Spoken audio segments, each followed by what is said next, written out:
കാശിനാഥൻ ഭാഗം 27. രചന അവതരണം ദിവ്യരാജ്. വീട്ടിലേക്ക് വന്നു കയറിയ ഉടനെ സുദേവൻ ഡോക്ടറെ കണ്ട കാര്യം വലിയ കാര്യത്തിൽ ഭരതനോട് പറയുന്നവളെ കൗതുകത്തോടെ നോക്കി നിന്നു കാശി. തൻ്റെ ഉയർച്ചയിൽ തന്നെക്കാളേറെ സന്തോഷിക്കുന്നത് ഈയുള്ളവളാണെന്ന ചിന്തയിൽ അവനൊന്ന് മന്ദഹസിച്ചു. നമ്മുടെ ഉയർച്ചയിൽ ഇതുപോലെ സന്തോഷിക്കാനും തളർച്ചയിൽ താങ്ങായി കൂടെ നിൽക്കാനും ആളുണ്ടെങ്കിൽ ഒരിക്കലും തകർന്നു പോയില്ല. കഴിഞ്ഞ കുറേ വർഷങ്ങളായി തൻ്റെ ജീവിതം തകർന്നടിഞ്ഞ് നിലത്ത് കൂപ്പുകുത്തിയത് ഇതേപോലൊരാൾ കൂടെയില്ലാത്തത് കാരണമാണെന്ന് ഓർത്തുപോയവൻ. അവൾ പറയുന്നത് കേട്ടതേ ഭരതൻ്റെ മുഖത്തും വലിയ സന്തോഷമാണെന്ന് അവന് മനസ്സിലായി. സ്വന്തം അച്ഛനേക്കാളേറെ തനിക്ക് ആദരവും സ്നേഹവും തോന്നിയ മനുഷ്യൻ. തന്നെക്കുറിച്ചുള്ള സത്യങ്ങൾ കുറെയെങ്കിലും ആൾക്കും അറിയാം. എങ്കിലും മോളുടെ കൂടെ നിന്ന് തന്നെ കൈപിടിച്ചു കയറ്റാൻ മുൻപന്തിയിലാണ്. ഒരിക്കൽ പോലും തന്നെ അവഹേളിക്കുന്നൊരു വാക്കോ പ്രവൃത്തിയോ എന്തിനൊരു നോട്ടം പോലും ഈ മനുഷ്യനിൽ നിന്ന് ഉണ്ടായിട്ടില്ല. താനിന്ന് ഒരു കൂട്ടം നല്ല മനുഷ്യരുടെ ഇടയിലാണ്. അത് തന്നെയാണ് തൻ്റെ ഈ മാറ്റത്തിന് കാരണവും. ചിരിയോടെ അവൻ ഓർത്തു. ഉടുത്തിരുന്ന സാരിയുടെ പിന്ന് മാറ്റി തോളിൽ നിന്നും അടർത്തിയെടുക്കുമ്പോഴാണ് കാശിനാഥൻ ബാത്റൂം തുറന്ന് ഇറങ്ങി വരുന്നത്. വല്ലാത്തൊരു ചമ്മലോടെ തിരിഞ്ഞു നിന്നവൾ. ശ്വാസോച്ഛ്വാസവും ഹൃദയമെടുപ്പും വല്ലാണ്ടുയർന്നു വന്നു. വിവാഹം കഴിഞ്ഞിട്ടിപ്പോൾ 5-6 മാസങ്ങൾ പിന്നിട്ടിട്ടുണ്ട്. പലപ്പോഴും ശരീരം കൊണ്ടൊന്നാകാനുള്ള മാനസികാവസ്ഥയിലെത്തിയാലും അതിലേക്ക് കടക്കാനാവാതെ പിന്മാറുന്ന അവസ്ഥയാണ് കണ്ണേട്ടന്. അരയിൽ തൊടുമ്പോഴുള്ള ഭയം ഇപ്പോഴും വിട്ടുമാറുന്നില്ല. ആ സമയം വല്ലാതെ വിയർക്കുകയും കിതപ്പോടെ അകന്നു മാറുകയുമാണ് പതിവ്. ഇത്രയും മാറ്റങ്ങൾ വന്നതല്ലേ, മാറും. കാത്തിരിപ്പിലാണ് താൻ. മെല്ലെ അവൾ ഓർത്തു. തോളിൽ അവൻ്റെ ചുണ്ടുകൾ അമർന്നതും പിടച്ചിലോടെ തിരിഞ്ഞു നോക്കിയവൾ. പരൽമീനുകൾ പോലെ പിടയുന്ന മിഴികളാൽ അവനെ നോക്കുമ്പോൾ ആ മുഖത്ത് കുറുമ്പ് മാറി വശ്യമായ ഭാവം തെളിഞ്ഞു. നാണത്തോടെ മുഖം താഴ്ത്തിയതും മെല്ലെ താടിത്തുമ്പിൽ പിടിച്ച് ഉയർത്തിയവൻ. ചുവപ്പടഞ്ഞ കവളുകളിൽ അവൻ്റെ വിരലുകൾ തഴുകവേ വല്ലാതൊന്ന് വിറച്ചവൾ. അവളുടെ മുഖം കൈക്കുമ്പിളിലെടുത്ത ശേഷം അവളിലേക്ക് മുഖമടുപ്പിച്ചു കാശിനാഥൻ. അധരത്തെ പതിഞ്ഞൊരാ നിമിഷം അവൾ അവനെ മുറുകെ പുണർന്നു. പരസ്പരം പ്രണയം കൈമാറിക്കൊണ്ടുള്ള അതിതീവ്രമായ ചുംബനം. പരസ്പരം അകന്നു മാറുമ്പോൾ ഇരു ഉടലുകളും ചൂടുപിടിച്ചു തുടങ്ങിയിരുന്നു. മെല്ലെ അവളെ ഉയർത്തിയെടുത്ത് ബെഡിലേക്ക് കിടത്തുമ്പോൾ വല്ലാത്തൊരു പിടപ്പായിരുന്നു അവളിൽ. അവൻ്റെ ഉറച്ച ഉടലിൽ നിന്നും ഷർട്ട് അകന്നു മാറുമ്പോൾ പരിഭ്രമത്താൽ കണ്ണുകൾ പിടച്ചവളുടെ. അവളുടെ ദേഹത്തേക്ക് ആ ഉറച്ച മേനി അമരുമ്പോൾ അവളുടെ ഹൃദയമെടുപ്പ് വല്ലാതുയർന്നു. അവളുടെ മൃദുലതകളെ തഴുകിയൊഴുകി നടന്ന അവൻ്റെ വിരലുകൾ പോലും പ്രണയത്തിൻ്റെ മാന്ത്രിക തീർക്കുന്ന നിമിഷങ്ങളായിരുന്നത്. കഴുത്തിലായി അവൻ്റെ മുഖമമരവെ കണ്ണുകൾ കൂമ്പിയടഞ്ഞു വൈശുവിൻ്റെ. കഴുത്തിൽ പതിയുന്ന അവൻ്റെ കണ്ണുനീരിൻ്റെ നനവർന്നതും അമ്പരപ്പോടെ അവനെ മെല്ലെ പിടിച്ചു മാറ്റിയവൾ. പൊട്ടിക്കരച്ചിലോടെ അവളുടെ മാറിലേക്ക് അമർന്നതേയുള്ളൂ കാശി. കണ്ണേട്ടാ, എന്താ ഇത്? വല്ലാത്തൊരു പരവേശമായിരുന്നു അവളിൽ. അവനെ ഇതുപോലെ കരഞ്ഞു കാണുന്നത് ഇതാദ്യമായാണെന്ന് ഓർത്തതേ നെഞ്ചൊന്ന് പിടഞ്ഞവളുടെ. വേഗം അവളിൽ നിന്ന് അകന്നു മാറി ബെഡിലേക്ക് ഇരുന്നവൻ കുറ്റബോധം കൊണ്ട് തല താഴ്ന്ന പോലെ ആ മുഖം കൈക്കുമ്പിളിൽ കോരിയെടുത്തു വൈശു. കണ്ണേട്ടാ, എന്താ പറ്റിയേ? ഇങ്ങനെ കരയാൻ മാത്രം എന്താ ഉണ്ടായേ? അവളുടെ കണ്ണുകളിൽ ഭയവും നോവും ഒക്കെയായിരുന്നു. ഇത്ര നാളായിട്ടും താനുമായൊരു റിലേഷന് എനിക്ക് കഴിയുന്നില്ലല്ലോ വൈശു. അന്നത്തെ ആ ഭയവും പിടപ്പും ഇന്നും ഇല്ലെങ്കിൽ പോലും എന്തോ മനസ്സുകൊണ്ട് അതിലേക്ക് കടക്കാനാവുന്നില്ല എനിക്ക്. അന്ന് ഞാനറിഞ്ഞ നോവും അപമാനവും മനസ്സിൽ നിന്നും മായുന്നില്ല. അന്നൊന്ന് പ്രതികരിച്ചിരുന്നെങ്കിൽ പോലും ഇങ്ങനൊന്നും വരില്ലായിരുന്നേനെ അല്ലേ? അവളുടെ നെഞ്ചിൽ മുഖം പൂഴ്ത്തവേ നെറുകിൽ തലോടിക്കൊണ്ടിരുന്നു വൈഷ്ണവി. ഒക്കെ നേരെയാവും കണ്ണേട്ടാ, ഇത്രയൊക്കെ ആയില്ലേ? അതും ആയിത്തീരും. എനിക്കും തിടുക്കമില്ല. ഇപ്പോൾ പ്രധാനം കണ്ണേട്ടൻ്റെ പഠിപ്പും പ്രാക്ടീസുമാ. അതേപ്പറ്റി മാത്രം ചിന്തിച്ചാൽ മതി കേട്ടോ. ചെറുചിരിയോടെ അവനെ ചേർത്ത് പിടിച്ചവൾ. പിടയുന്ന അവൻ്റെ മനസ്സിന് താങ്ങാവാൻ. അന്ന് തന്നെ ക്രൂരമായി ഉപദ്രവിച്ചവർക്കെതിരെ ഒന്ന് പ്രതികരിക്കാൻ പോലും കഴിയാതെ പോയി എന്നൊരു നൊമ്പരം ആളുടെ മനസ്സിൽ ഉറഞ്ഞു കിടപ്പുണ്ട്. അതോടൊപ്പം കടന്നു വരുന്ന നോവിക്കുന്ന ആ ഓർമ്മകളും അപമാനഭാരവും. ആ ഭാരം മാറാത്തിടത്തോളം കാലം ഒരിക്കലും ആ ഒരു കാര്യത്തിന് വേണ്ടി മാനസികമായി തയ്യാറാവാൻ തനിക്കൊരിക്കലും കഴിയില്ല. അവൻ്റെ നെറുകിൽ തലോടിക്കൊണ്ട് ഓർത്തവൾ. ഇതാരാന്നറിയോ കണ്ണേട്ടന്? നന്ദേട്ടനാ. കുഞ്ഞിലെ എന്ത് ഗുണ്ടായിട്ടായിരുന്നേന്ന് നോക്കിയേ.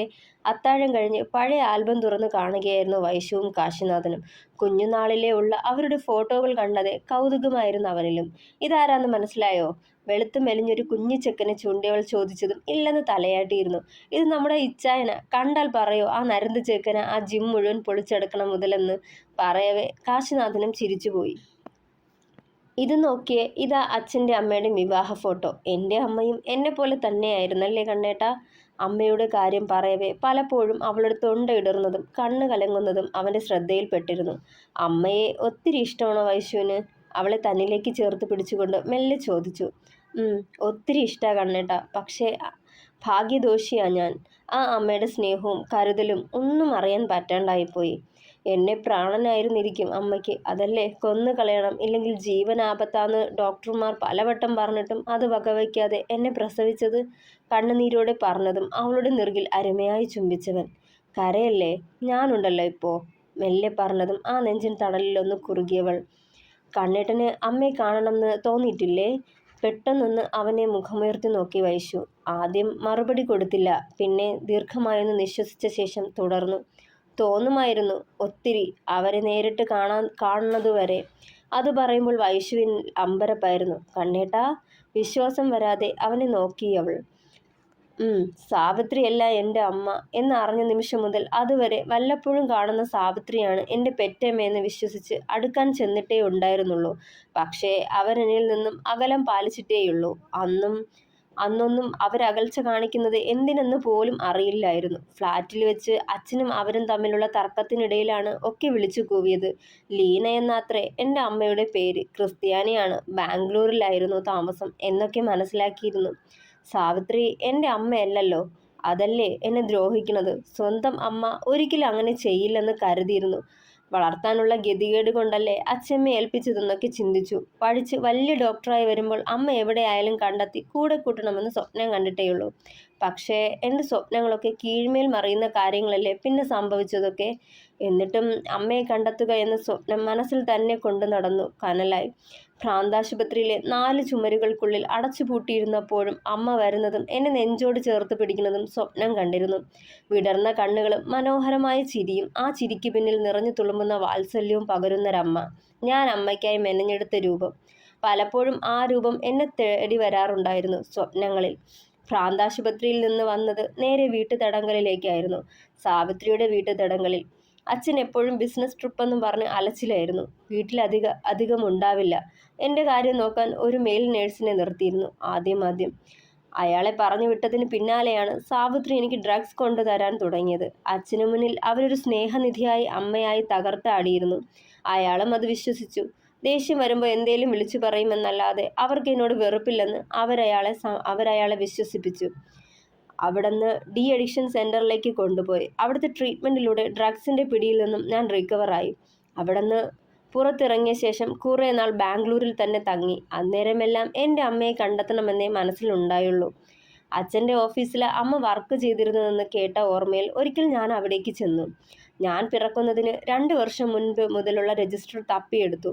അവിടെ ഉള്ളവർക്കൊക്കെ എന്നെ അറിയാമായിരുന്നത് കൊണ്ട് അതൊക്കെ ഈസിയായി.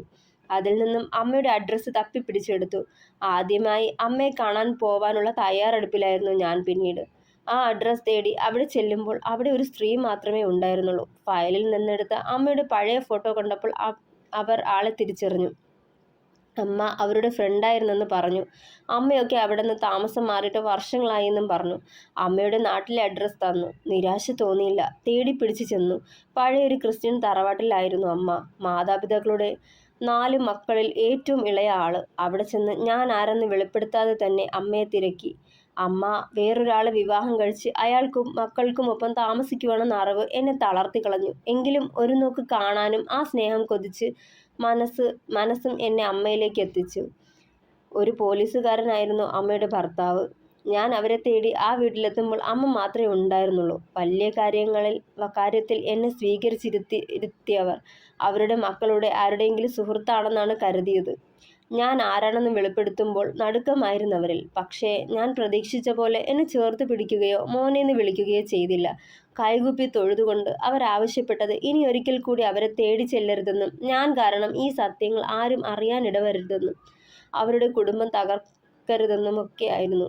ആ അമ്മയുടെ സ്നേഹവും വാത്സല്യവും സ്വപ്നം കണ്ട എൻ്റെ മനസ്സിന് ആ വാക്കുകൾ മുറിവേൽപ്പിച്ചു. പിന്നൊരക്ഷരം പോലും മിണ്ടാൻ നിൽക്കാതെ അച്ഛമ്മയുടെ അടുത്തേക്ക് വരികയായിരുന്നു.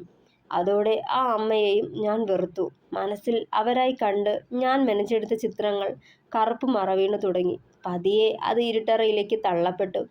അതോടെ അമ്മ എന്ന വാക്കിനോട് പോലും വെറുപ്പായിപ്പോയി എനിക്ക്. നിറഞ്ഞ മിഴികൾ തുടച്ചുകൊണ്ട് പറഞ്ഞവൻ തുടരും.